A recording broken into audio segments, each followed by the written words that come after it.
What did you used to be that you aren't anymore? Story 1. Mean for no reason. Thought it was funny or cool because I'd been around people like that my whole life, but in reality it was just mean. It hurts knowing I hurt people with my jokes, and I won't ever be able to take back being mean. I'm trying to build people up and spread love nowadays, and it feels a lot better. Story 2. Mildly racist. Didn't realize it. Worked hard since I moved out of my house 30 years ago. There's still some underlying bias, but I'm aware of it and keep working. I make sure my kids know that any of that bullshit doesn't fly. They get it, and the younger generations are better people than me. Their kids will be better, and so on. My dad was horribly racist, and his dad was way worse. Took me being away and surrounded by different people to realize how wrong it all is. Story 3. Outgoing/confident/social. After getting out of high school, my confidence really has plummeted, and talking to others has become difficult. Sure, I can show emotion through texts and hang out with other people, but the spark really isn't there like it used to be. My friends and the people I speak with are still great, just not the same. Trying new experiences are now costly.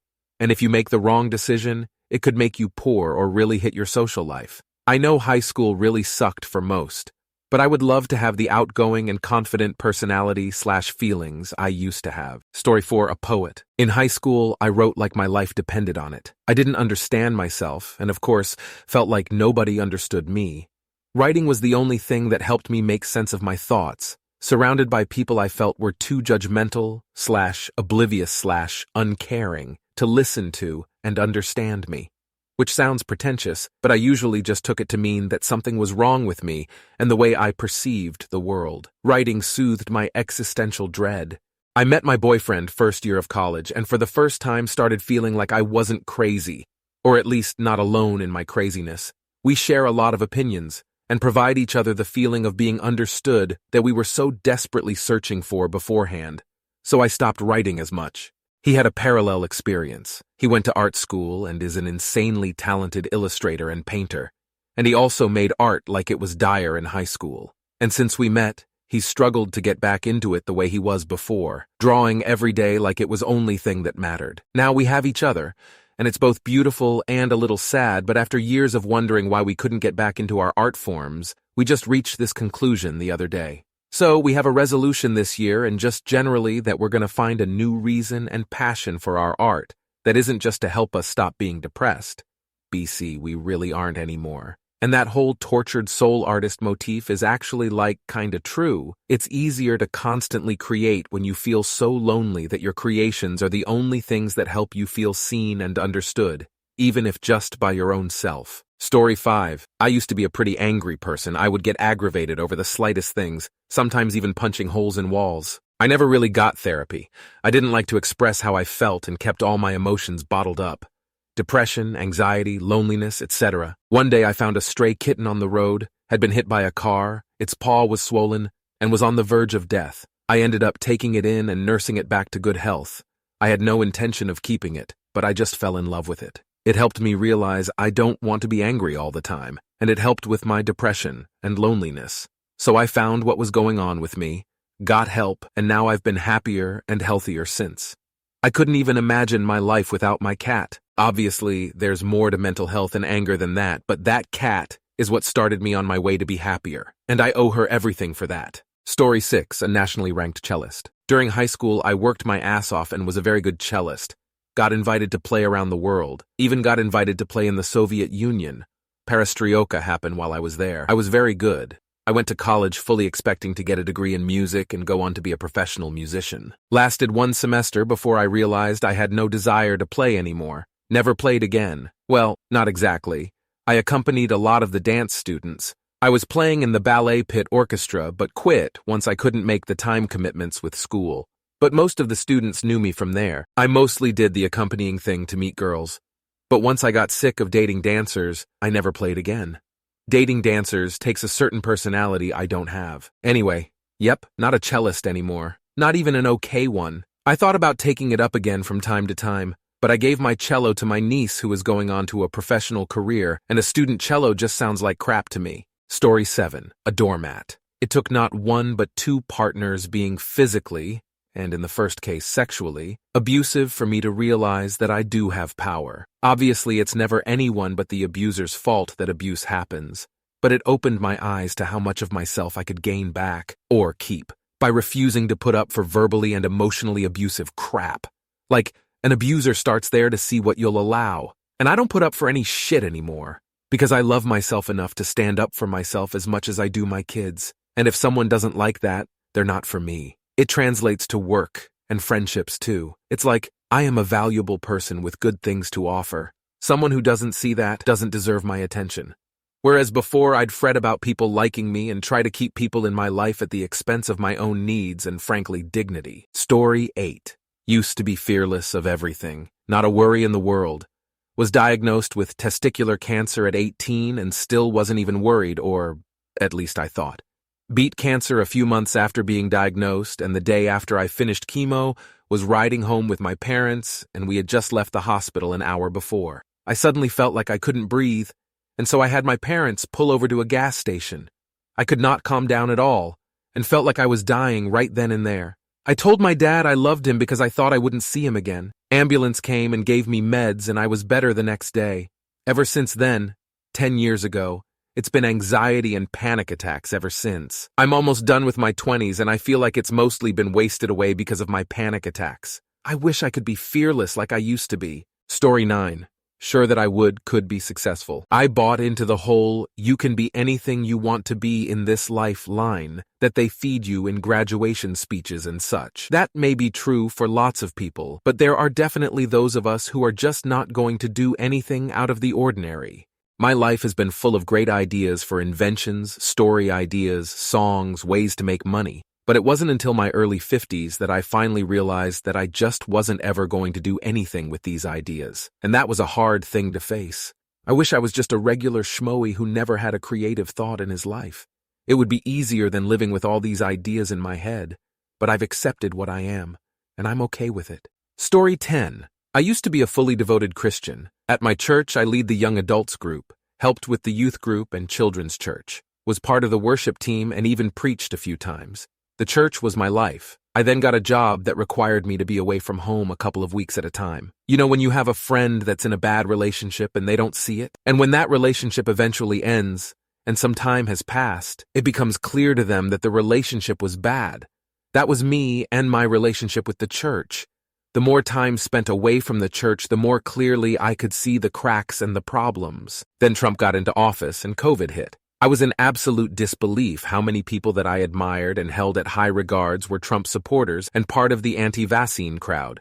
When churches were shut down during COVID, I didn't bother returning when they opened back up. To my shock, very few people I considered close friends reached out asking where I've been. I was hurt and felt very lonely. Thankfully, a few of my friends saw the same thing I saw, and we're now closer as friends.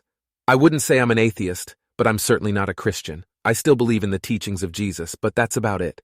I guess agnostic wouldn't be inaccurate. Story 11. I used to be anxious, miserable, depressed, alone, had no drive in life, and didn't know what to do with myself. After 2 divorces and so many deaths of people I knew and was related to, I was finally ready to start trying to figure out my life. Then the girl I was seeing suddenly died one morning. When she was home alone, it turned my world upside down. I sought therapy and counseling for years to work on myself, and I refused to date during this time. Then I went on a date with someone that turned out to be the absolute love of my life. I still had lots of questions, so I kept seeking medical answers, got ADHD and autism diagnoses, and even just that knowledge changed everything. I still didn't know who I was, but I knew for sure that the person I'd been trying to be for decades wasn't me. I embraced myself. I gained new friends, got multiple promotions, got married. Now I'm a dad to a son, and my life has literally never been better. The future feels bright to me. Story 12. Happy. I used to be such a happy kid, albeit very skinny from an eating disorder. But suddenly when I turned 13, my mental health went to shit.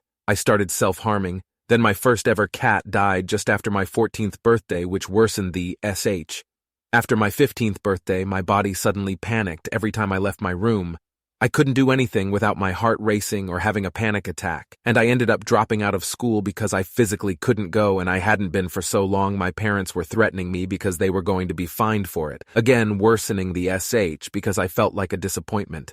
Then my 16th birthday comes along. Boom, Nan dies. She was my best friend, and it will have been 5 years in September, and it still hurts me just as bad as it did then. I started drinking and taking pills to numb myself as well as SH.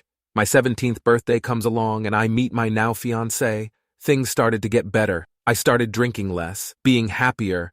I could leave my house without panicking as much if he were on the phone with me. Then he asked me to date him in May 2021. I turned 18, and I got my trust fund money. Born in the UK in 2003, we all got trust funds. I bought a flight to meet fiancé for the first time, and I went, and yes, I panicked on the flight. But I did it, and it was amazing. I moved in with him a month later and got pregnant 2 months after that. We moved to my country together when I was 18 weeks pregnant, and then I turned 19 while pregnant. Gave birth just after, and we were so happy, and he asked me to marry him 3 weeks later. Then I found out he was lying to me about not having social media. Then he lied to me about why he had it. Then I turned 20 and got my first job, which was just enough to pay for nursery and have a bit left over so that we could save up for our own place. Then my manager decided that because my daughter had a fever and was not allowed to stay at nursery because of it, as any parent or guardian will know, he decided to fire me because of it. I was there 7 weeks, had a half day because of that fever, and I had 1 day off because I got COVID from an asshole who gets paid the weekly wage every day for just standing in the way of everyone for a day. So now I can't get another job because nothing pays well enough to be able to afford the cheapest nursery near us. Neither of us drive, and yes, he works, but most his wage gets put away so we can move out. Now all me and my fiancé do is argue, and he's constantly deleting things from his phone, and I have no patience to be able to be a good mom anymore. I feel so angry all the time, and therapy isn't an option for me since I know the only therapist around here. I used to never want kids. Now I'm 20 with a toddler that I have to take care of pretty much 24/7 by myself. I haven't had friends since I left school, and neither of us have close family. And all his family hate me because of his mother's actions. Very long story. I feel so alone and frustrated, and I can't talk to anyone. I've been crying constantly for the last 13 hours because of him, and it's 4:37 a.m., and I just can't do it anymore. I've been self-harming again, and my urges to do it have been getting stronger and stronger, so I've been doing it more and more. I don't want to be here anymore. I know I'm not wanted or needed anymore.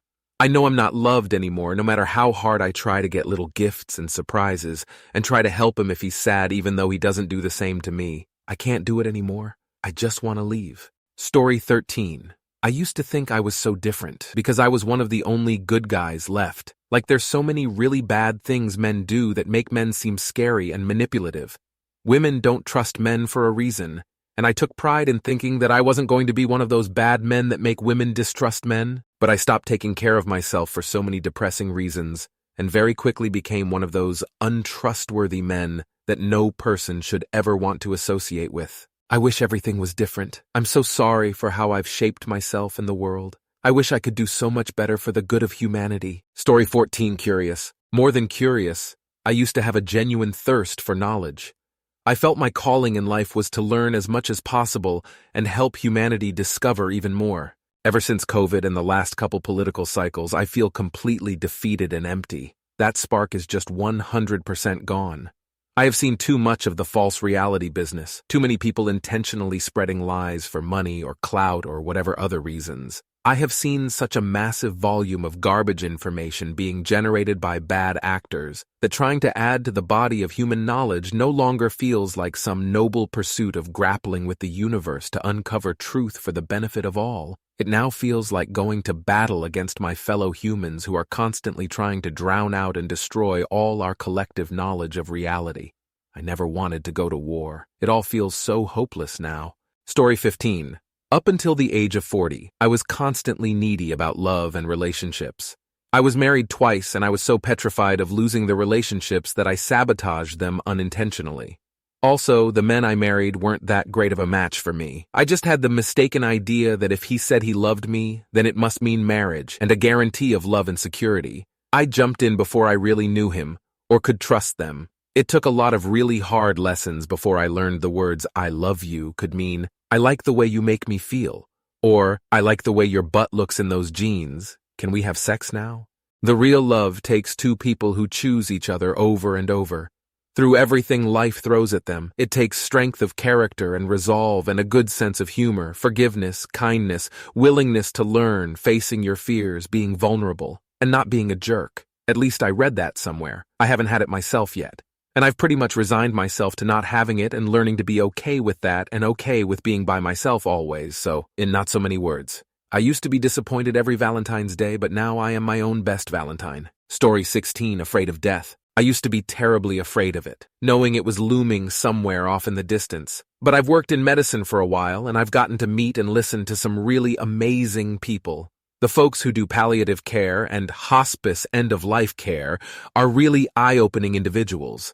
They live their lives in dedication to those who are at risk of, or who are actively dying. The things they see and experience can sometimes be the most incredible, heartbreaking, or inspiring stories. More than that, though, every single one I've met has had a very good perspective on things in life. I think it comes from being surrounded by people who are our elders, who may have the wisdom of nearly a century on this planet, and by being surrounded with people who are experiencing life on borrowed time. The people who are in that moment truly living, and feeling every breath like it's a gift. Not every elder, not every end-of-life care patient is one with 1,000 life lessons to give, and the same outlook of living in the moment as a golden retriever. But thanks to those caring hospice nurses, those palliative care doctors, and those end-of-life home aides, I learned not to be so afraid of death.